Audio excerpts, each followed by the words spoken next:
এক ভাই প্রশ্ন করেছেন, আলী হাসান ওসামার বয়ান শোনা যাবে কি না। ভাই এটা এটা কেমন প্রশ্ন? ওনার বয়ান শোনা যাবে না কেন? শেখ আলী হাসান ওসামা উনি চমৎকার আলোচনা করেন। আর আমি আসলে ব্যক্তিগতভাবে তার সাথে কখনো আমার বসা হয় নাই বা তার সাথে কখনো প্রোগ্রাম হয় নাই, কিন্তু তার আলোচনা অনেক শুনেছি। আলহামদুলিল্লাহ, বিভিন্ন বিষয় নিয়ে তিনি আলোচনা করেন। তবে কিছু আলোচনা আমার কাছেও একটু আপনার এইটাকে অন্য সিস্টেমে করা যেত। যেমন উনি খুবই সমালোচনা করেন মানুষের। যদি এমন হয় যে কোনো আলোচকের আলোচনাটা এত পরিমাণে সমালোচনার হয় যে আলোচনা শুনতে গেলে মানুষের একজনের প্রতি আরেকজনের হিংসা তৈরি হয়, ফিতনা তৈরি হতে পারে, যদি এমন সম্ভাবনা থাকে তাহলে এমন ব্যক্তির আলোচনা না শোনাই ভালো। এটা আমি হই, শেখ আলী হাসান ওসামা হোক, আবরারুল হক আসিফ হোক, যেই হোক, সেক্ষেত্রে আপনার যে লেভেলের হোক, যদি এমন হয় যে তার আলোচনা শোনার দ্বারা মানুষের মধ্যে ফিতনা তৈরি হয়, যদি এমন আশঙ্কা থাকে তাহলে তার আলোচনা না শোনাই ভালো। কিন্তু আলী হোসেন ওসামা হাফিজাহুল্লাহ তিনি আমাদের গণনার মানুষ একজন। বাকি হচ্ছে যেটা আমার বেশি কষ্ট লাগে যে বিষয়টা, যে হজরতের যে আলোচনাগুলো হয়, আপনি আমলের কেন্দ্রিক আলোচনাগুলো বেশি করেন বা যাকে নিয়ে কথা বলেন। যেমন কারি আবু রায়হান একটা প্রোগ্রামে আলোচনা করে, একটা যেখানে আপনার নাচ গানের একটা মঞ্চে সে তেলাওয়াত করেছে, শুধু আবু রায়হানকে নিয়ে ফোকাস করলেন, কিন্তু যে লোকগুলো নাচ গান করলো, ওকে যারা ইনভাইট করলো, তাদের বিষয়ে কি বলেছেন। এবং এই যে আফ্রিদি, তাওহিদ আফ্রিদি, আরও যারা আছে ইউটিউবার, তাদেরকে নিয়ে আপনি কটা কথা বলেছেন। আপনি শুধু হুজুরদেরকে নিয়ে ধরতেছেন, এইটা তো অসুন্দর ভাই। আপনি তাওহিদ আফ্রিদি, ওর যে কন্টেন্টগুলো তৈরি করে, যার কারণে প্রচুর মানুষ গুনাহ হচ্ছে, মেয়ে ছেলেদেরকে নিয়ে ওর যে কন্টেন্টগুলো আছে, আরও ইউটিউবার যারা আছে মিউজিক দিয়ে কাজ করছে, তাদের বিরুদ্ধে কয়টা কথা বলেছেন আপনি? এইটা একটু মাথায় নেন। ওদের বিরুদ্ধে কথা বলেন যেন ওরা ভালো হয়ে যায়। আপনার আলোচনার টার্গেট যদি থাকে ভাইরাল হওয়া, তাহলে তো এটা আপনি ভালোই জানেন। আপনি নিজে যেটা জানেন যে ভাইরাল ইজ ভাইরাস। ভাইরালটা আসলে এখন ভাইরাস হয়ে দাঁড়ানোর অবস্থান তৈরি হয়েছে। তো সেই জায়গা থেকে আপনি যদি ভাইরালের টার্গেট আপনার না থাকে, যদি ভয় না পান, বাস্তবিক পক্ষে যদি ভয় না পান, তাহলে ওদেরকে নিয়ে কথা বলেন। আপনি যাদেরকে নিয়ে কথা বলছেন, তারা মানুষের ক্ষতির কথা বলছে না মানুষের উপকারের কথা বলছে? এক জায়গাতে কিছু ভাই কোনো হুজুর আলোচনাকে ভিডিও করছে। এখন সে যে আলোচনাগুলো করছে, সে কি কোনো খারাপ আলোচনা করছে? কথা বলেন, সে কি কোনো খারাপ আলোচনা করছে?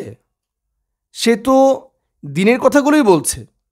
দেখা যায় 4-5টা 10টা 15টা ক্যামেরা তার সামনে আসছে, সেইগুলো নিয়ে সে কথা বলছে, এবং তার মাধ্যমে তার সামনে দর্শকের অবস্থান কম বা উপস্থিতি কম। আপনি বললেন যে একটা পিঁপড়াও নাই। আমি তো দেখলাম কয়েকজন মানুষ তো আছে, ক্যামেরাম্যান ছাড়াও কিছু মানুষ সেখানে বসা ছিল, আমি দেখলাম। তো এই যে কথাটা বলেন, এটা মিথ্যা কথা হয়ে গেল না? পিঁপড়া নাই, এটা ঠিক আছে, মানুষ তো আছে। আর আপনি কি যাই দেখছেন যে পিঁপড়া নাই নাকি? কথা যে বলেন ভাই, এটা উচিত না।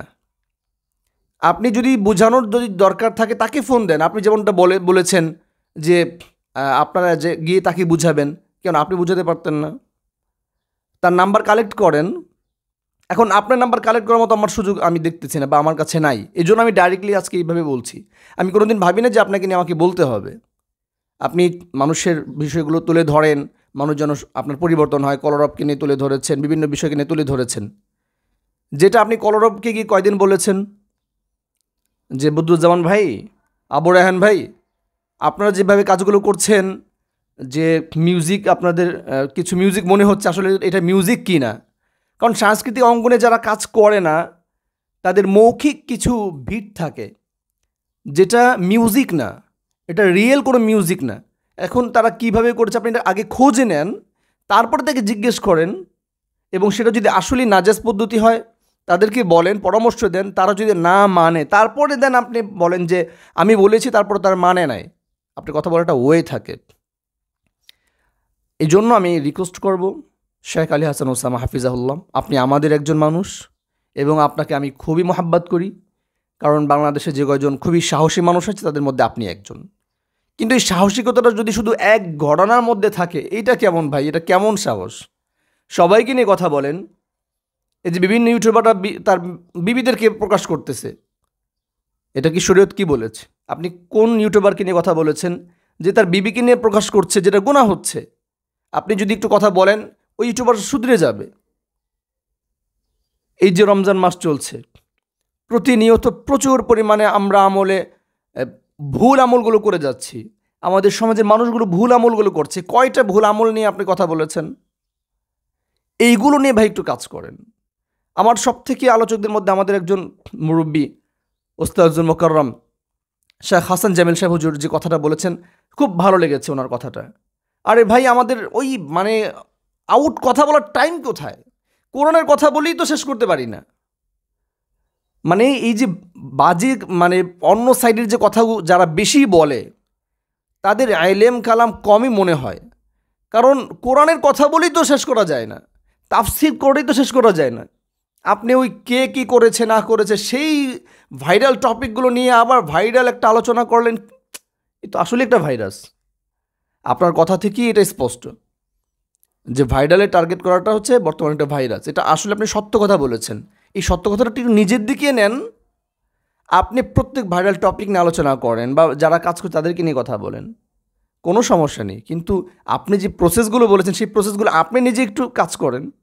যে আপনি একটু ফোন দিয়ে বলেছেন, কাকে, কোন বক্তাকে ফোন দিয়ে বলেছেন? আমাদের রিসেন্টলি তাহিরি ভাই, তাকে একটা কাজে দেখা গিয়েছে, মাজারে গিয়ে তার একটা ভিডিও ফোকাস হয়েছে। তাকে তাহিরি ভাইকে কথা বলেন, বুঝান। আরও এক ভাই, আরও এক শায়েক আর এক হজরত, সেও তো তার ভক্তবৃন্দকে নিয়ে পীর বাবার কাছে গেছে, তাকে কয়টা ফোন দিয়েছেন আপনি? যাই হোক, মূল কথা হচ্ছে আমাদেরকে অগ্রসর হতে হবে। দিনের কাজের ক্ষেত্রে প্রত্যেকেই যেন কাজ করতে পারে, সেই ধরনের প্লেস করে দেন। যারা আসতে যাচ্ছে ওয়েলকাম করেন এবং তাদের আশাটা যেন সুন্দর হয়। আমি আমার জীবদ্দশায় বা আমার লাইফে, আমি তো এখন আলহামদুলিল্লাহ অনেকে আমাকে কম চেনে, কারণ ইউটিউব ভিত্তিক প্রোগ্রামগুলো আমি খুব কম দিতাম। এটা দেখা যায় অনেকের কারণে, তাদের বলার কারণে মূলত এখন আমার আলোচনাগুলো আসছে। আমি তো অনেক বছর থেকে কাজ করি, কিন্তু ইউটিউব অনলাইনে কাজ আমার খুব কম ছিল। ইদানিং হয়তো আপনারা একটু বেশি দেখতে পাচ্ছেন, আগে খুব কম ছিল, এখন এসে দেখি আর এক ফেতনা। তো এই যে অবস্থানটা, আজকে আপনি যাদেরকে বিরোধিতা করছেন, আপনি আসছেন কিভাবে?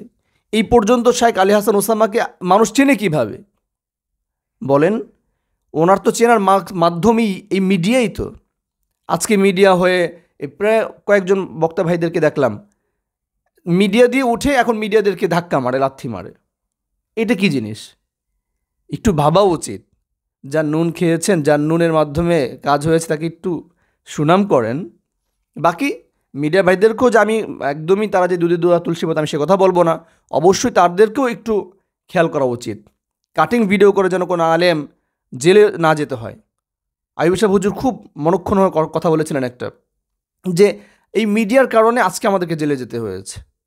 তাহলে আমাদের মিডিয়া ভাইরা যারা আছে তারাও যদি ইখলাসের সাথে কাজ করে, আলোচক ভাই যারা আছে তারাও যদি ইখলাসের সাথে কাজ করে, তাহলে আশা করা যে ইনশাআল্লাহ আমরা যে ইসলামকে, আমরা যে দিনকে জিন্দা করতে চাই সেটা সম্ভব।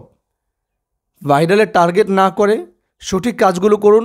ভাইরাল আল্লাহ যদি আপনাকে বানাতে চায়, ভাইরাল আপনি হয়ে যাবেন। আর যদি আল্লাহ না বানাতে চায়, আপনি হাজার চেষ্টা করলেও হবেন না। শুধু ভাইরাল টপিকগুলো নিয়ে এসে যদি কাজ করতে হয় না, আপনি উম্মতের দরদি হয়ে কাজ করুন। আপনি যেভাবে বলছেন, আশা করি আপনি একজন উম্মতের দরদি হয়ে বারবার মানুষকে বোঝাচ্ছেন। সেম আমিও উম্মতের দরদি হয়ে আজকে আপনাকে এই কথাগুলো বলেছি, যেন আপনি শুধু এই কথাগুলো নিয়ে সময় পাস করেন না। আলহামদুলিল্লাহ আমাদের অনেক ভাইরা কাজ করতেছে। শেখ আহমদুল্লাহ হাফিজাহুল্লাহ, তার কোনো আলোচনার মধ্যে সমালোচনার এই অবস্থানটা দেখি নাই। দুই একটা থাকলে থাকতে পারে, যেটা না বললেই নয়, কিন্তু অধিকাংশগুলো তার আমল, মাসাইল। তারপরে আমাদের সাইফুল্লাহ ভাই মাসালা আমল নিয়ে চলছে। মানুষের ফায়দা হবে যেগুলো, সেইগুলো নিয়ে কাজ করেন। কী দরকার আছে অমুক এটা করছে? আর যদি করেনি, ফার্স্ট টাইম তাকে ফোন দেন। ফোনে কাজ না হয়, অন্য দিয়ে বুঝান, তারপরে দেন মিডিয়াতে আপনি কথা বলেন। আমি আমার প্রিয় শেখ আলী হাসান ওসামা ভাই, যদি আমার কথায় কষ্ট পেয়ে থাকেন আল্লাহর রাস্তায় মাফ করবেন। আমি চাই আপনার দ্বারা বেশি মানুষ হেদায়েত পেয়ে যাক, আপনার দ্বারা দিনের কথাগুলো মানুষ বেশি শুনুক, এবং আপনার দ্বারা যেন আরও কিছু মানুষ আসার দিনের কথাগুলো বলা যেন সুযোগ পায়, এটাও যেন ব্যবস্থা করে দেন। ভালো থাকবেন ভাই, দোয়া করবেন। আমরা সকলের জন্য দোয়া করি আল্লাহ তাআলা প্রত্যেককে ইখলাসের সাথে কাজ করার, এবং আমাকে সব প্রত্যেককে ইখলাসের সাথে কাজ করার তৌফিক দান করুক। আল্লাহুম্মা আমিন।